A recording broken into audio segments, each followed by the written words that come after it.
Hello everyone, আসসালামু আলাইকুম। নতুন একটি রেসিপিতে সবাইকে স্বাগতম। এখন প্রচণ্ড গরম, আর এই গরমের দিনে যে কোনো ঠান্ডা ঠান্ডা পুডিং খেতে কিন্তু বেশ মজাই লাগে। আর সেই পুডিংটা যদি হয় ডাবের পুডিং, তাহলে তো কোনো কথাই নেই। মাত্র 3টে উপকরণ দিয়ে অল্প সময়ে তৈরি করা যায় এই ডাবের পুডিং। আর খাওয়ার পরে কলিজাটাও ঠান্ডা হয়ে যায়, এতটাই মজার হয়ে থাকে। অল্প সময়ে ঝটপট কিন্তু তৈরি করা যায়।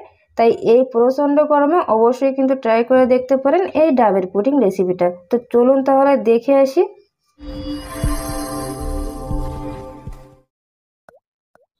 ডাবের পুডিং তৈরি করার জন্য আমাদের লাগবে কচি শাঁসওয়ালা একটা ডাব। তো একটা ডাব কেটে নিলাম, এখন পানিটাকে বের করে নিলাম। পানিতে কিন্তু একটু ময়লা আছে, তাই এটাকে একটা ছাঁকনা দিয়ে ছেঁকে নেব। অবশ্যই কিন্তু কচি শাঁসওয়ালা একটা ডাব নেওয়ার চেষ্টা করবেন। তো এখানে মোট 3 কাপ পরিমাণ পানি হয়েছে, ডাবের পানি। তো এটাকে আমি এক সাইড রেখে দিব। আর ডাবের ভিতরে যে শাঁসটা সেটা কেমন হয়েছে একটু দেখিয়ে দিই। এরকম নরম শাঁসওয়ালা কিন্তু ডাব নিতে হবে। তো পানিটা এক সাইডে রেখে আমি এই যে এই শাঁসটা একটু উঠিয়ে নিব। একটু চামচ দিয়ে ঘুরিয়ে নিলেই কিন্তু শাঁসটা খুব সহজে উঠে আসবে।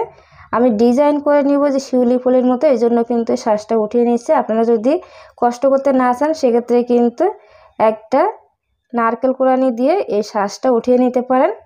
তো ছোট ছোট ফুলের ডিজাইন করার জন্য আমি এই যে কৌটার মুখ, মানে যে বোতল আছে ছোট ছোট বোতল, সেই বোতলের মুখটা নিয়ে এরকম শেপ করে কেটে নিলাম।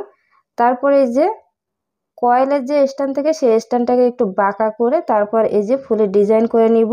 শিউলি ফুল দেখতে যেমনটা হয় ঠিক তেমনটাই করে আমি ডিজাইনটা করে নিলাম। আপনারা চাইলে কিন্তু এরকম কোনো রকম ডিজাইন না করে সরাসরি ছোট ছোট টুকরো করে তারপর এগুলোকে ডাবের পুডিং হিসেবে ব্যবহার করতে পারেন। তবে আমার দেখা সৌন্দর্যের জন্য আমি এটা করে নিলাম। তো এভাবে করে বাকি সবগুলো করে নিলাম।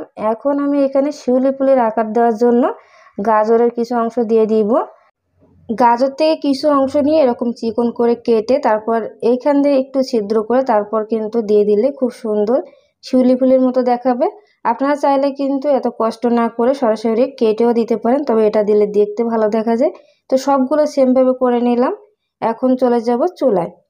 চুলায় একটা প্যান বসিয়ে দিলাম। এখন ডাবের যে পানিটা আমি রেখে দিলাম সেটা আবারও সেকে দিয়ে দিলাম। কোনো রকম যদি ময়লা থাকে তাহলে কিন্তু পুডিংটা দেখতে ভালো দেখাবে না, তো অবশ্যই ছাঁকনা দিয়ে সেকে নিতে হবে। এখন 2 টিস্পুন দিয়ে দিলাম আগার আগার পাউডার।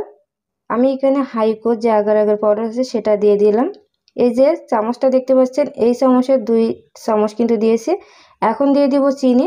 মিষ্টিটা কেমন সেটা চেক করে তারপরে কিন্তু আপনারা চিনিটা অ্যাড করবেন। ডাবের পানি কিন্তু অনেক সময় দেখা যায় অনেক মিষ্টি, আবার কিন্তু নোনতা টাইপের হয়। তাই মিষ্টিটা কেমন সেই বুঝে কিন্তু চিনিটা অ্যাড করতে হবে। আমি এখানে 1/3 কাপ চিনি দিয়েছি। তারপর জাস্ট 2 থেকে 3 মিনিট সময় নিয়ে বলক ওঠার সাথে সাথে কিন্তু এটা নামিয়ে নিতে হবে। খুব বেশি সময় কিন্তু জাল করার দরকার নেই। এখন গরম অবস্থায় আমি এই পাত্রে সেট করে নিব। এটা কিন্তু কিছুক্ষণ পরে জমাট বেঁধে যাবে, তাই যে পাত্রে সেট করবে সাথে সাথে কিন্তু গরম অবস্থায় সেই পাত্রে দিতে হবে। এখন আগে থেকে যে আমি শিউলি ফুলটা রেডি করে রেখে দিয়েছিলাম সেটা দিয়ে দিব। এভাবে উপরে দিয়ে দিলে কিন্তু দেখতে মাশাআল্লাহ অনেক সুন্দর দেখা যায়। আর এটা কিন্তু সেট হওয়ার আগে দিতে হবে, তা না হলে কিন্তু পরে এটা সেট হবে না, মানে জমাট বাঁধার আগে কিন্তু দিতে হবে। এখন অপেক্ষা করবে এটা ঠান্ডা হওয়ার জন্য। ঠান্ডা হওয়ার পরে তারপর নর্মাল ফ্রিজে রেখে দিব। তো মাশাআল্লাহ করে দেখুন কত সুন্দর দেখতে হয়েছে। এখনও কিন্তু এটা ঠান্ডা হয়নি, মানে একদমই বরফ জমাট বাঁধেনি। তো এই তো আমি ঠান্ডা হওয়ার পরে নর্মাল ফ্রিজে রেখে দিয়েছিলাম। এখন বের করে নিয়ে আসলাম। এখন একটু কেটে আপনাদের দেখিয়ে দিই যে এটা কতটা সুন্দর হয়েছে।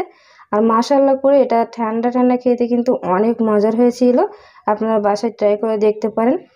আর অল্প খরচে অল্প সময় কিন্তু এটা তৈরি করা যায়। বিশেষ করে যদি অতিথি আপ্যায়নে আপনি এটা ব্যবহার করেন বা এটা খেতে দেন, দেখবেন যে এত প্রশংসা করবে আপনার বলে বোঝাতে পারবো না। নতুন যারা কখনো এটা খায়নি আপনি কিন্তু চাইলে তাদেরকে এটা বানিয়ে দিতে পারেন। মাশাআল্লাহ করে অনেক প্রশংসা করবে এটা খাওয়ার পরে। তো আপনাদের একটু কেটেও দেখিয়ে দিলাম। দেখুন আমি পাত্রে নামিয়ে দিলাম। তো এই প্লেটটা কালো ছিল, দেখতে একদমই ফ্যাকাশে দেখাচ্ছে, মানে আসল যে কালার সেটা কিন্তু দেখাচ্ছে না। তো একটু কেটেও দেখালাম, দেখুন কত সুন্দর করে কিন্তু এটা কেটে গেল। তো আপনারা চাইলে কিন্তু এই প্রচণ্ড গরমে একবার হলেও ডাবের এই পুডিং রেসিপিটা ট্রাই করে দেখতে পারেন। আর কতটা সফট হয়েছে সেটা কিন্তু দেখেই বুঝতে পারছেন, আর অনেকটা লোভনীয় ছিল। তাই চাইলে কিন্তু এই প্রচণ্ড গরমে একবার ট্রাই করে দেখতে পারেন। তো আজকের ভিডিওটি ভালো লাগলে লাইক কমেন্ট শেয়ার করবেন। দেখা হবে পরবর্তী ভিডিওতে।